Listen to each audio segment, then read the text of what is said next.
Someone is going to say something to you today that is designed to knock you off balance.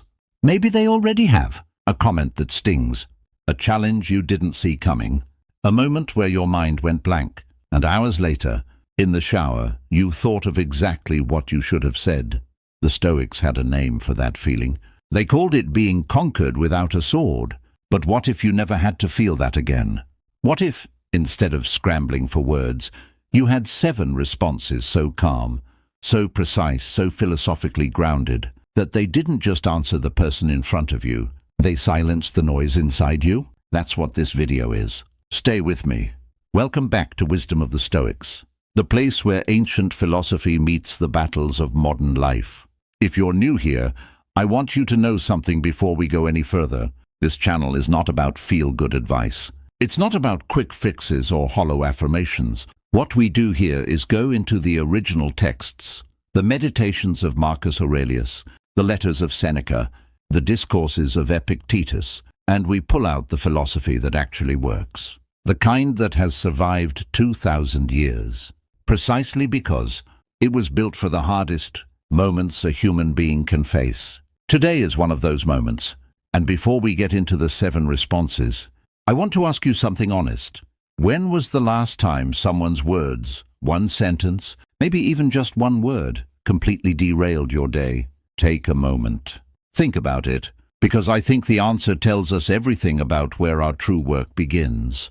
Before we get to the 7 responses, we need to understand something foundational, something the Stoics understood that most people today have completely forgotten. Words are not weapons unless you hand someone the sword. Epictetus, the man who was born a slave, who had his leg broken by his master as a demonstration of power, who had every reason to be a victim of other people's words and actions, wrote this in his discourses. Men are disturbed not by the things which happen, but by the opinions about the things. Read that again. Men are not disturbed by things.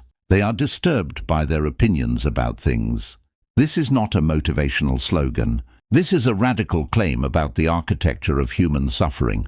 Epictetus is saying the words someone throws at you are neutral events. What creates your pain?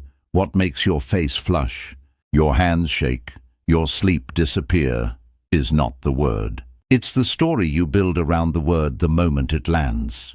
Marcus Aurelius, writing to himself in the privacy of his journal, a journal he never intended anyone to read, put it this way: you have power over your mind, not outside events. Realize this and you will find strength. Now, and this is important, the Stoics were not saying that other people's cruelty doesn't matter. They were not saying words have no impact. Seneca wrote entire letters about the wounds language can leave. What they were saying is this: the wound and the response to the wound are 2 completely different events, and only one of them is yours to control. The 7 responses in this video are built on that distinction. They are not clever comebacks. They are not verbal weapons. They are philosophical positions, each one rooted in Stoic thought, that allow you to meet any attack, any provocation, any attempt to destabilize you from a place of complete interior calm. Let's begin. Response 1. I may be wrong. 3 words, and I want you to sit with the discomfort of them for a moment. Because your first instinct, almost everyone's first instinct, is that saying I may be wrong is an act of weakness. The Stoics believed the exact opposite. Marcus Aurelius, emperor of Rome, commander of legions, the most powerful man in the known world, wrote this in his meditations. If someone is able to show me that what I think or do is not right, I will happily change. He wasn't performing humility. He was practicing one of the most demanding Stoic disciplines, the recognition that our perception is always partial, always filtered through ego, always shaped by what we want to be true, rather than what is true. The Stoics had a word for the faculty that generates false certainty, phantasia, the impression, and they taught relentlessly that untested impressions are the source of almost all human error. Here is the Stoic insight that makes I may be wrong so powerful.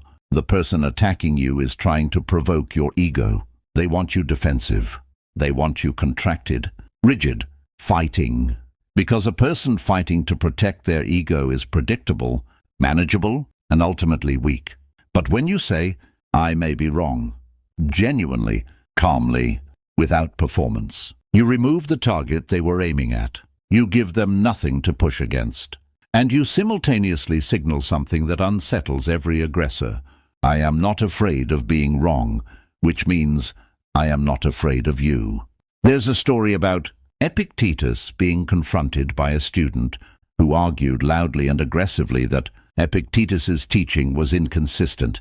Instead of defending himself, Epictetus reportedly smiled and said, "You may have found an error I haven't. Tell me more." The student, expecting resistance, had none to push against. The argument dissolved. The Stoic principle at work here is called oikeiosis, belonging or affiliation with truth over self. When you affiliate with truth rather than ego, you become genuinely undefeatable, because you've already agreed to surrender anything that isn't accurate. Think about someone in your life right now who makes you feel defensive. What would happen if the next time they challenged you, your first internal question was, could they be right? I want you to actually sit with that, not as defeat, as philosophy. Response 2, silence. Not a response, you might say, and you'd be wrong. You might say that you have to say something. Seneca wrote in one of his letters to his young friend Lucilius, "Retire into yourself as much as you can. Associate with those who are likely to improve you. Welcome those who you are capable of improving." The process is mutual, for men learn while they teach. But buried in that same letter is a warning that most people miss. Avoid those who are despondent and who groan over everything. And his method of avoidance was not argument. It was withdrawal. The Stoics understood something that modern psychology has since confirmed. Not every provocation deserves a response. And sometimes silence is the most devastating thing you can offer. Here is why silence works so profoundly as a Stoic response. When someone attacks you verbally, when they try to diminish you, embarrass you, provoke you, they are, consciously or not, seeking an energy transaction. They want something from you, your fear, your anger, your scrambling justifications. That energy is what feeds the exchange. Silence starves the attack. Not cold silence, not pouting silence, Stoic silence, which is something entirely different. It is the silence of someone who has looked at what was just said, evaluated it, and simply found it insufficient to require a response. Marcus Aurelius practiced what he called prosauche, self-attention or watchfulness. Part of that practice involved noticing the impulse to respond immediately, to fill every silence with self-defense, and asking, does this moment require my voice or my presence? In his meditations, he writes, how much more grievous are the consequences of anger than the causes of it. He had experienced this himself. As emperor, he was constantly surrounded by people who wanted his reaction, senators who baited him, generals who tested him, philosophers who challenged him publicly. And time and again, the historical accounts show the same thing. Marcus paused before he spoke. Often, he did not speak at all. The ancient world had a name for this quality. They called it megalopsychia, greatness of soul, and it was identified specifically with the ability to remain unmoved when lesser people expected movement. Here is the practical truth. When you respond immediately and emotionally, you show someone exactly which buttons work. You give them a map, but when you meet their provocation with measured silence, or the briefest, calmest possible acknowledgement, you reveal nothing. You remain, as the Stoics would say, free. I'll say this only once, and I mean it sincerely. Some of the most powerful people I've ever observed had almost nothing in common, except this. When challenged, they did not rush to speak. The silence was the answer. Response 3. That's an interesting perspective. This response requires the most philosophical discipline of all 7, because it asks you to do something genuinely difficult, to engage without evaluating, to acknowledge without agreeing, and to remain in contact with someone's reality without being pulled into it. Epictetus, in the Enchiridion, his handbook of Stoic practice, opens with the foundational distinction that underlies everything we're talking about today. Some things are in our control and others not. That's an interesting perspective, is the linguistic expression of that distinction. Here is what it does not say. It does not say you agree. It does not say you disagree. It does not say the other person is right or wrong, wise or foolish. It takes no position whatsoever on the content of what was said. What it does say is this: I have heard you. I have clocked the existence of your view, and I am choosing, deliberately, not to make it my problem. The Stoics were fascinated by the phenomenon they called sympathia, the interconnectedness of all things. But they were equally fascinated by its opposite challenge, the way we unconsciously absorb other people's emotional states, their judgments, their anxieties, their certainties. They called this absorption patha, the passions or disturbances that come not from within, but from without. That's an interesting perspective.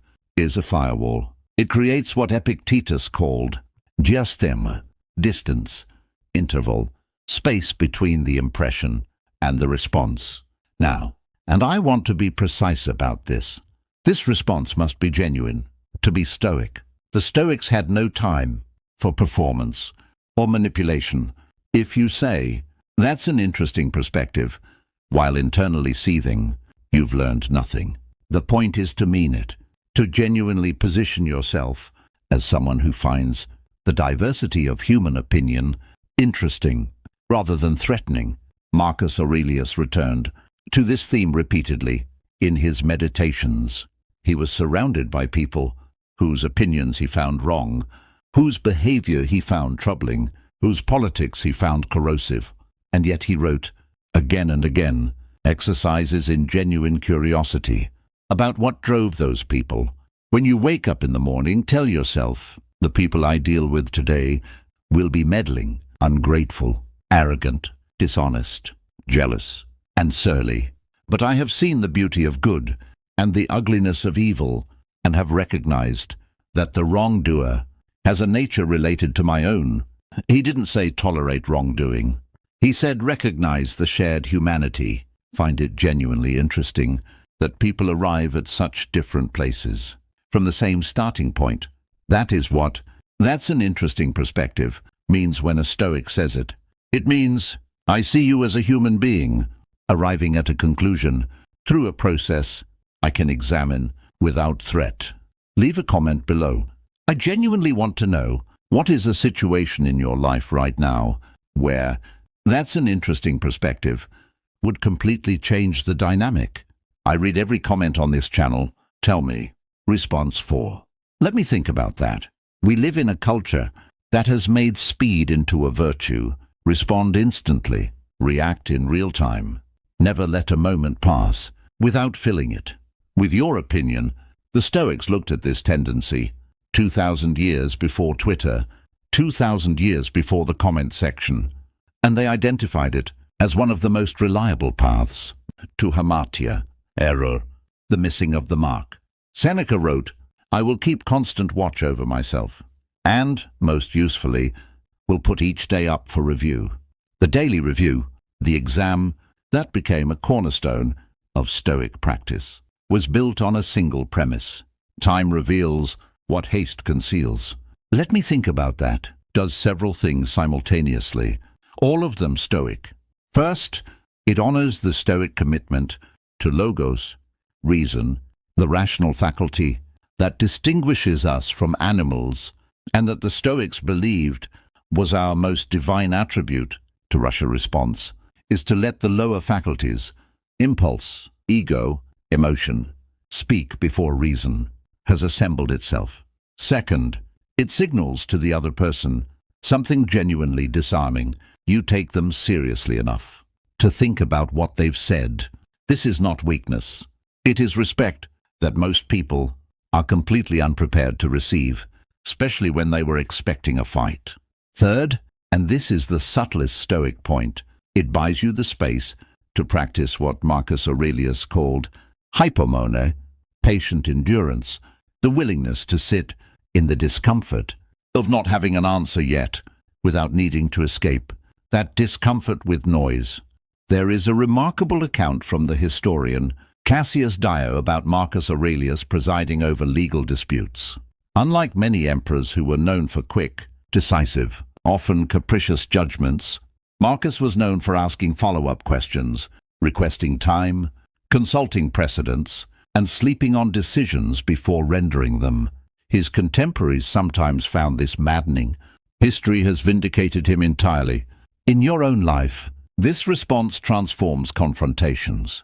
Because the moment you say, "Let me think about that," and mean it, you've shifted the conversation from a battle to a negotiation, from heat to light. I'll be honest with you, this one required the most work. For me personally, to internalize the instinct to respond immediately, to prove you've already considered something, to never appear caught off guard. That instinct is deeply human. And it is, the Stoics would tell us, deeply unhelpful. The 4 words, "Let me think about that," are an act of intellectual courage, not retreat. Response 5, "You might be right." Notice the difference between this and response 1. Response 1 was, "I may be wrong," an inward acknowledgement of your own fallibility. This response, "You might be right," is the outward expression of something even harder, genuine openness to the other person's position. Zeno of Citium, the founder of Stoicism, taught that the highest expression of rational virtue was not winning arguments. It was arriving at truth. He reportedly held that a philosopher who enters a debate hoping to win rather than hoping to learn has already failed philosophically, regardless of what happens in the debate. "You might be right" is powerful for a reason that has nothing to do with strategy and everything to do with the nature of truth itself. When you say it, genuinely, calmly, without agenda, you model what the Stoics called eunoia, goodwill, the sincere desire for the other person's thinking to illuminate something real. And people can feel the difference between that and performance instantly. It is also worth noting, what "you might be right" does not mean, in Stoic terms, it does not mean capitulation. It does not mean agreement. It means, I am holding your position open as a live possibility rather than a threat. Seneca wrote, "The first step in becoming good is to want to be good." The parallel in dialogue is this: the first step in having a real conversation is to want to be changed by it. If you enter every exchange already decided, you are not conversing, you are performing.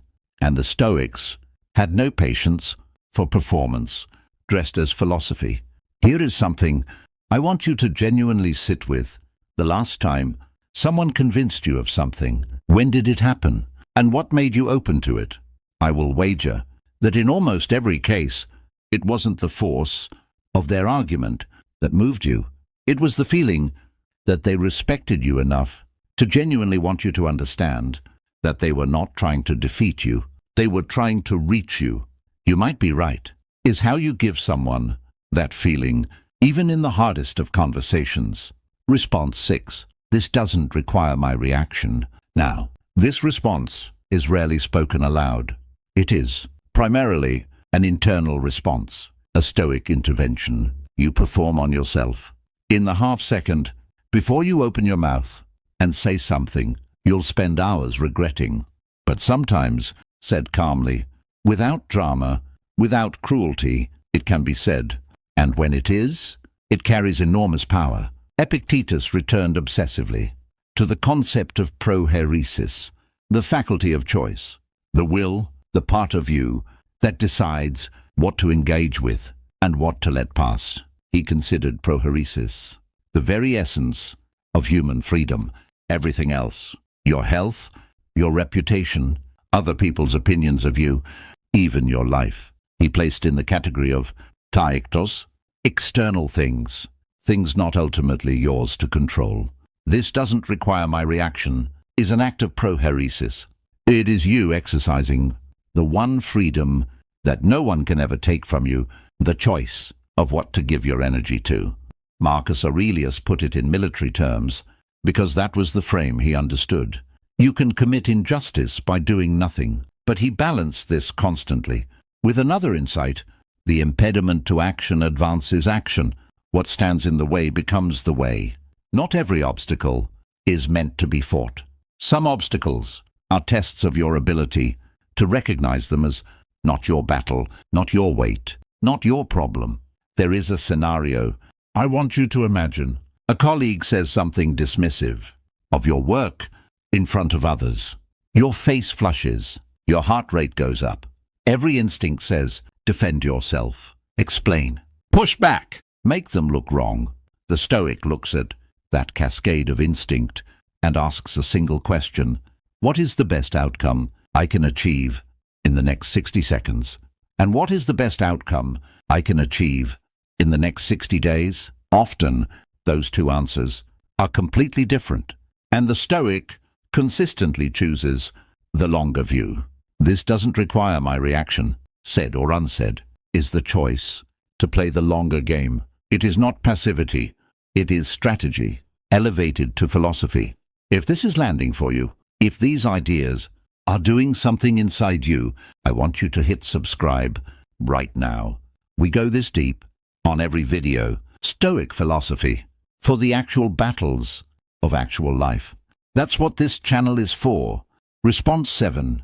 Thank you for telling me. This is the hardest one, not because it requires the most linguistic sophistication. It's only 4 words, but because it requires the deepest philosophical grounding. To mean, to actually mean. Let me tell you about a practice. Marcus Aurelius describes in Meditations Book 1, the section where he lists the people who shaped him and what he learned from each of them. He thanks his philosophy teacher, Rusticus, for showing him that his character needed improvement and discipline. He thanks his adoptive grandfather for teaching him to be gentle and meek. He thanks a man named Sextus for being a pattern of gravity and showing him the idea of living conformably to nature. What's remarkable about this list is its honesty. Marcus is not thanking people who made his life easy. He is thanking people who made him better, which are often not the same people at all. The Stoics practiced a discipline called amor fati, the love of fate, the embrace of what happens rather than the resistance to it. Nietzsche borrowed this concept from the Stoics and made it famous, but its roots are Stoic to the bone. Thank you for telling me is amor fati in conversation. It is the recognition that critical feedback, unwelcome truths, even hostile criticism, all of it contains, somewhere inside, information, data about how you're perceived, about what you might be missing, about the gap between your self-image and the image you project. The Stoics were not sentimental about this. They did not believe every criticism was valid. Epictetus was clear, you evaluate feedback with reason. But he was equally clear that the impulse to dismiss feedback, to protect yourself from it, to react with hostility to anyone who offers it, is one of the most reliable signs of a person who has stopped growing. Seneca wrote in one of his most beautiful letters, gather and save the thoughts which may help you in time of emergency. When a day has been spent well, when no pleasure has tempted me to go wrong, I say to myself, this day is mine, a day is yours, when you have gathered what it offered, including the difficult things, the uncomfortable things, the things that required you to say, thank you for telling me, and mean it. There is a version of you that never has to scramble for words again, not because you have a list of clever responses memorized, but because you've internalized something deeper, that you are not your reputation. You are not other people's opinions. You are not your worst moment or your most embarrassing mistake. You are, as Marcus Aurelius wrote to himself at the end of a long day, as Emperor of Rome, a soul governing a body, and from that position, a soul clear and grounded, governing itself. No word, no provocation, no human being on earth can silence you because you were never making noise in the first place. You were thinking, let me bring this full circle. We started in the dark with a candle flame, and I asked you to imagine what it would feel like to never be knocked off balance by another person's words again. We've covered 7 responses tonight. Not tricks, not weapons, but philosophical positions. 1. I may be wrong. The courage of intellectual humility. 2. Silence. The power of a response that doesn't need words. 3. That's an interesting perspective. The firewall of genuine curiosity. 4. Let me think about that. The dignity of deliberate reason. 5. You might be right. The openness that disarms opposition. 6. This doesn't require my reaction. The freedom of strategic withdrawal. 7. Thank you for telling me. The deepest Stoic discipline of all. Now, and I want to be honest with you here, as I try always to be, on this channel, these are not responses that become yours by watching a video. They become yours through practice, through what Epictetus called ascesis, discipline training, the daily exercise of the philosophical muscle.